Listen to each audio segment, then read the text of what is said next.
దశాబ్దాలుగా కొనసాగుతున్న నియోజకవర్గాల పునర్విభజన, మహిళా రిజర్వేషన్ల అంశంపై వీలైనంత త్వరగా అడుగులు వేయాలని కేంద్ర ప్రభుత్వం భావిస్తుండగా అంత తొందర ఏముంది, 5 రాష్ట్రాల ఎన్నికలు పూర్తయ్యేంత వరకు ఆగాలని ప్రతిపక్షాలు సూచిస్తున్నాయి.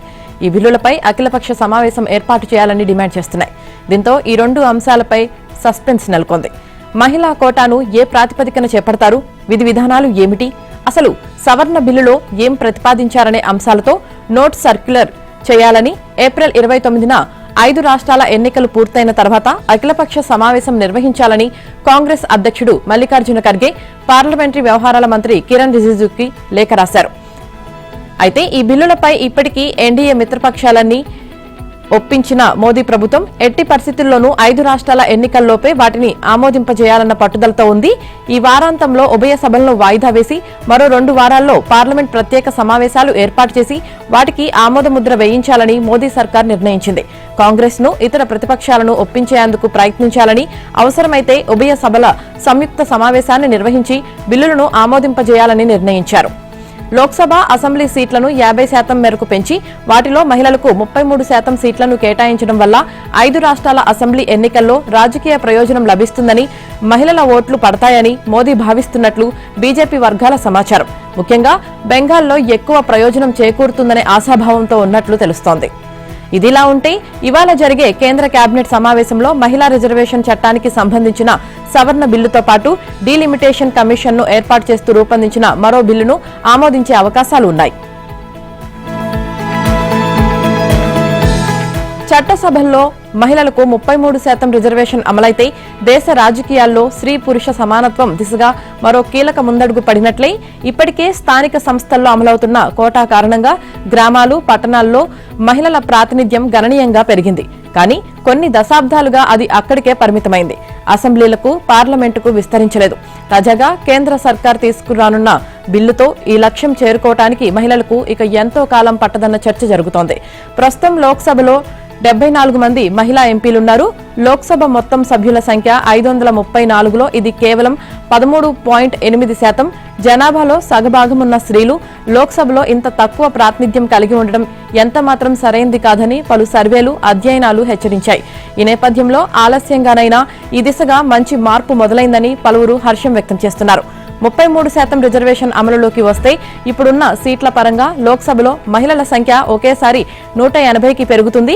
నియోజకవర్గాల పునర్విభజన కూడా త్వరలోనే జరుగుతుందని భావిస్తున్న తరుణంలో లోక్సభలో సీట్ల సంఖ్య 816కి పెరిగే అవకాశం ఉంది. అప్పుడు మహిళా వాటా ఏకంగా 273కి చేరుకుంటుంది. దీనికి తోడు జనరల్, ఎస్సీ, ఎస్టీ స్థానాల్లో పురుషులతో తలపడి గెలిచే మహిళలతో ఈ సంఖ్య మరింత పెరుగుతోంది. ప్రస్తుతం పలు రాజకీయ పార్టీల్లో మహిళా నేతలు ఉన్నప్పటికీ వారిలో నిర్ణయాధికారం ఉన్నవారు తక్కువే. మహిళా విభాగానికి ప్రాతినిధ్యం వహించటమో, 1-2 ఎమ్మెల్యే పదవుల్లో ఉండటమో తప్ప పార్టీ నిర్ణయాల్ని ప్రభావితం చేసే స్థాయిలో ఉన్నవారు ఎక్కువగా కనిపించరు. మహిళా కోటా అమలైతే ఈ పరిస్థితి మారవచ్చని విశ్లేషకులు చెబుతున్నారు. షెడ్యూల్డ్ కులాలకు చెందిన వ్యక్తి క్రైస్తవ మతంలోకి మారితే అతడి ఎస్సీ హోదా తక్షణమే పూర్తిగా రద్దవుతుందని సర్వోన్నత న్యాయస్థానం స్పష్టం చేసింది. తాను ఎస్సీనని అతడు చెప్పుకోదని, ఎస్సీ, ఎస్టీ అత్యాచార నిరోధక చట్టం అతడికి వర్తించదని సంచలన తీర్పు ఇచ్చింది. ఈ మేరకు ఆంధ్రప్రదేశ్ హైకోర్టు గత ఏడాది ఏప్రిల్ 30న వెలువరించిన తీర్పును justice Prashant Kumar Mishra, justice N V అంజరియాతో కూడిన ధర్మాసనం మంగళవారం సమర్థించింది. గుంటూరు జిల్లా పిట్టలవానిపాలెంలో పాస్టర్గా పనిచేస్తున్న వ్యక్తిపై దాడికి సంబంధించి ఎస్సీ, ఎస్టీ అట్రాసిటీ చట్టం కింద నమోదైన కేసులో సుప్రీంకోర్టు ఈ తీర్పు వెలువరించింది. ఫిర్యాదుదారుడు దశాబ్దాల కాలంగా పాస్టర్గా ఉంటున్నారని, ఘటన జరిగిన సమయంలోనూ ప్రార్థనలు చేస్తున్నారని సర్వోన్నత న్యాయస్థానం తెలిపింది. క్రైస్తవ మతంలో కుల వ్యవస్థకు తావులేదని, అట్రాసిటీ చట్టం కింద ఫిర్యాదు చేసే హక్కు ఉండదని స్పష్టం చేసింది. ఫిర్యాదుదారుడికి తహసీల్దార్ ఇచ్చిన కుల ధృవీకరణ పత్రం ఉన్నప్పటికీ మత మార్పిడి తర్వాత ఆ రక్షణ పొందేందుకు అర్హత ఉండదని సర్వోన్నత న్యాయస్థానం వెల్లడించింది. క్రైస్తవ మతంలోకి మారి ఆ ఆచారాలను పాటిస్తున్న వ్యక్తి షెడ్యూల్డ్ కుల సభ్యుడిగా కొనసాగలేరని స్పష్టం చేసింది. రాజ్యాంగంలోని ఆర్డర్ 1950 ఈ విషయాన్ని స్పష్టం చేస్తుందని సుప్రీంకోర్టు ధర్మాసనం తెలిపింది. క్రైస్తవ మతంలోకి మారిన వ్యక్తికి ఎస్సీ, ఎస్టీ అట్రాసిటీ చట్టం కింద రక్షణ లభించదని సుప్రీంకోర్టు స్పష్టం చేసింది. ఈ కేసులో ఏపీ హైకోర్టు తీర్పును సమర్థించిన సుప్రీంకోర్టు హిందూ, సిక్, బౌద్ధ మతాలు కాకుండా ఇతర మతాల్లోకి మారితే ఎస్సీ హోదా వర్తించదని స్పష్టం చేసింది.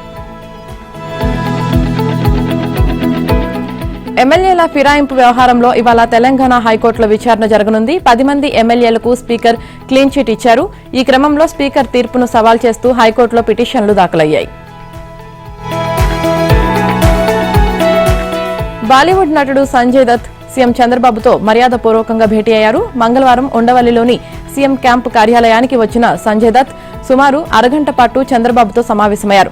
ఏపీలోని సినీ పరిశ్రమ అభివృద్ధికి సంబంధించి ఇద్దరి మధ్య చర్చ జరిగింది. రాష్ట్రంలో సినిమా రంగానికి సంబంధించిన మౌలిక సదుపాయాలను ఏర్పాటు చేసేందుకు ఆసక్తిగా ఉన్నట్లు సంజయ్ దత్ సీఎంకు తెలిపారు. ఫిలిం స్టూడియోలు, ఇతర మౌలిక సదుపాయాలను అభివృద్ధి చేసేందుకు ప్రభుత్వ పరంగా ఉన్న ప్రణాళికలను ఆయనకు సీఎం వివరించారు. సినిమా, వినోద రంగాల్లో పెట్టుబడులు పెట్టాలని కోరారు. పశ్చిమాసియా యుద్ధ పరిణామాల నేపథ్యంలో పెట్రోల్, గ్యాస్ కొరత ఏర్పడిందంటూ వ్యాపించిన వదంతులు హైదరాబాద్లో అలజడి సృష్టించాయి. దీంతో ఆందోళన చెందిన వాహనదారులు బంకుల వద్ద పెద్ద ఎత్తున బారులు తీరారు. ట్యాంకులు ఫుల్ చేయించుకోవడంతో పాటు పలువురు క్యాన్లలోనూ నింపుకెళ్లారు. దీంతో అనేక బంకుల్లో నో స్టాక్ బోర్డులు దర్శనమిచ్చాయి. మరికొన్నింటిని మూసివేశారు. దీంతో తీవ్ర ఒత్తిడికి లోనైన జనం రోడ్లపై బంకుల కోసం వెతుకుతూ తెరిచి ఉన్న వాటిల్లోకి ఇష్టారాజ్యంగా వాహనాలతో చొరబడ్డారు. అనేక ప్రాంతాల్లో కిలోమీటర్ల కొద్దీ ట్రాఫిక్ జామ్ ఏర్పడింది. పలు ప్రాంతాల్లో అర్ధరాత్రి వరకు బంకుల ముందు బారులు తీరారు. రోజు విడిచి రోజు ట్యాంకర్ల ద్వారా బంకులకు పెట్రోల్, డీజిల్, గ్యాస్ వచ్చేదని, ఇప్పుడు 5 రోజులకు ఒకటి కూడా రావడం లేదని బంకుల నిర్వాహకులు తెలిపారు. గ్యాస్ ఏజెన్సీలు, బంకుల నిర్వాహకులు కృత్రిమ కొరతను సృష్టిస్తున్నారంటూ పలువురు వినియోగదారులు ఆరోపిస్తున్నారు. పెట్రోల్ కొరత లేదని ప్రభుత్వం, పోలీసు అధికారులు చెబుతున్నప్పటికీ పరిస్థితి అదుపులోకి రాలేదు. దీంతో ఆ ప్రభావం వివిధ రంగాలపై చూపించింది. బైక్ సర్వీసులు, స్విగ్గీ, జొమాటో డెలివరీలపై ఎఫెక్ట్ పడింది. హైదరాబాద్లో అరగంట సేపు కురిసిన భారీ వర్షం పలు ప్రాంతాలను ఆగం చేసింది. మంగళవారం రాత్రి కురిసిన వడగండ్ల వానతో పలు ప్రాంతాల్లో ప్రధాన రహదారులు చెరువులను తలపించాయి. షేక్పేట్లో అత్యధికంగా 5.1 సెంటీమీటర్లు, గచ్చిబౌలిలో 3.6 సెంటీమీటర్ల వర్షపాతం కురిసింది. ఇక 15 నుంచి 20 నిమిషాల పాటు షేక్పేట్, మెహదీపట్నం, రాజేందర్ నగర్, జూబ్లీహిల్స్ ప్రాంతాల్లో ఉరుములు, మెరుపులతో వడగండ్ల వాన కురిసింది. 30 నిమిషాల పాటు కురిసిన భారీ వర్షంతో ఐటీ కారిడార్, రాయదుర్గం, గచ్చిబౌలి, కొండాపూర్, ఎర్రగడ్డ, అమీర్పేట ప్రాంతాల్లో భారీగా ట్రాఫిక్ జామ్ సమస్యలు తలెత్తాయి. గచ్చిబౌలిలో ఈదురుగాలులకు భారీ వృక్షం నేలకూలడంతో కారు, ద్విచక్ర వాహనాలు ధ్వంసమయ్యాయి. షేక్పేట్, బంజారాహిల్స్, జూబ్లీహిల్స్, సికింద్రాబాద్, కూకట్పల్లి ప్రాంతాల్లో ప్రధాన రహదారులపై మోకాలి లోతు నీరు నిలిచిపోవడంతో వాహనదారులు ఇబ్బందులు పడ్డారు. ఈదురుగాలులతో చెట్లు, కొమ్మలు, విద్యుత్ తీగలపై పడి వెంగళరావు నగర్, మధురానగర్ ప్రాంతాల్లో విద్యుత్ సరఫరాలో అంతరాయాలు నెలకొన్నాయి. ఫహాడీ షరీఫ్ ముదిరాజ్ కాలనీలో ట్రాన్స్ఫార్మర్ కు ఫ్యూజ్ వేస్తుండగా విద్యుత్ కార్మికుడు లక్ష్మణ్ కరెంటు షాక్ తో మృతి చెందాడు. ఈదురుగాలులకు హైదరాబాద్ లో 21 చోట్ల చెట్లు పడిపోగా వాటిని హైడ్రా బృందాలు తొలగించాయి. 11 చోట్ల రహదారులపై నీరు నిలిచిపోయిందనే ఫిర్యాదులందాయి. గచ్చిబౌలి డిఎల్ఎఫ్ రోడ్డులో రహదారి మధ్యన డివైడర్ మీద ఉన్న కరెంటు స్తంభంపై చెట్టు పడిపోవడంతో ట్రాఫిక్ జామ్ అయింది. హైడ్రా, డిఆర్ఎఫ్ బృందాలు దాన్ని తొలగించాయి. గుడి మల్కాపూర్, యూసఫ్గూడ ప్రాంతాల్లోనూ చెట్లు పడిపోగా వాటిని హైడ్రా బృందాలు తొలగించాయి. ఇక తెలంగాణలో ఇవాళ, రేపు కూడా తేలికపాటి నుంచి మోస్తరు వర్షాలు కురిసే అవకాశం ఉందని హైదరాబాద్ వాతావరణ కేంద్రం తెలిపింది. హైదరాబాద్ నేరేడ్మెట్లో నకిలీ డెంటల్ డాక్టర్ను అరెస్టు చేశారు. 20 ఏళ్లుగా క్లినిక్ నిర్వహిస్తున్నాడు. యూపీకి చెందిన రమేష్ ని పోలీసులు అరెస్టు చేశారు. కాగా విచారణలో విస్తుపోయే విషయాలు బయటకొచ్చాయి. రమేష్ కనీసం 10వ తరగతి కూడా పాస్ కాలేదని గుర్తించారు. యూపీ నుంచి హైదరాబాద్ కు వచ్చిన రమేష్ డాక్టర్ అవతారం ఎత్తాడు. రాత్రి నుంచి ఉదయం వరకు మాత్రమే రమేష్ వైద్యం చేస్తున్నాడు. రమేష్ వైద్యంపై అనుమానం రావడంతో ఎస్ఓటీ పోలీసులు సోదాలు చేశారు. రమేష్ నకిలీ డెంటల్ డాక్టర్ అని తేలడంతో అరెస్టు చేశారు. దేశంలో బాబాల వెర్రి రోజురోజుకు కొత్త పుంతలు తొక్కుతుంది. తాజాగా మార్కెట్లోకి మరో వింత బాబా వచ్చి చేరారు. ఈయనను భక్తులు ముద్దుగా పాకుడు బాబా అని పిలుచుకుంటున్నారు. నాగదోషాలు తొలగిస్తున్నానంటూ రంగంలోకి దిగిన ఈ బాబా భక్తులను ఆకర్షించడానికి ఎంచుకున్న మార్గం చూసి సామాన్యులు అవాక్కవుతున్నారు. సాధారణంగా ఎవరైనా నడిచి వెళ్తారు, కానీ ఈ బాబా మాత్రం పాములాగే నేలపై పాకుతూ వెళ్లడమే తన ప్రత్యేకత అని చాటుకుంటున్నాడు. ఈ పాకుడు విధానం చూసి పాములు కూడా నివ్వెరపోయేలా ఉండడంతో అమాయక జనం ఇది ఏదో దైవశక్తి అని నమ్మేస్తున్నారు. బాబా పాకుతుంటే అది చూసి భక్తి పార్వస్యంలో మునిగిపోతున్న భక్తులు ఆయన పాదాలను మొక్కేందుకు క్యూ కడుతున్నారు. ప్రస్తుతం ఈ పాకుడు బాబా దృశ్యాలు సోషల్ మీడియాలో వైరల్గా మారాయి.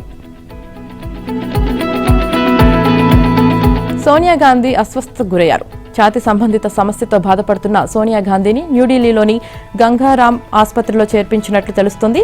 డాక్టర్ అనూప్ బస్ నేతృత్వంలోని వైద్యుల బృందం సోనియా గాంధీకి ట్రీట్మెంట్ అందిస్తున్నారు. రాహుల్ గాంధీ, ప్రియాంక గాంధీ ప్రస్తుతం తల్లి వెంటే ఆసుపత్రిలో ఉన్నారు.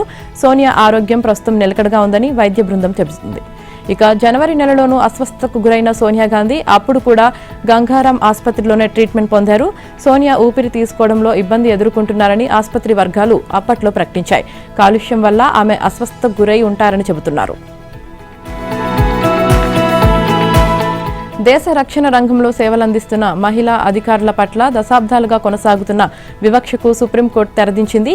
త్రివిధ దళాల్లో షార్ట్ సర్వీస్ కమిషన్ కింద 14 ఏళ్లు పనిచేసి వివక్షతో కూడిన అసెస్మెంట్ వల్ల శాశ్వత కమిషన్ హోదా పొందే అవకాశం కోల్పోయిన మహిళా అధికారులకు పూర్తి పెన్షన్ ప్రయోజనాలు కల్పించాలని తీర్పునిచ్చింది.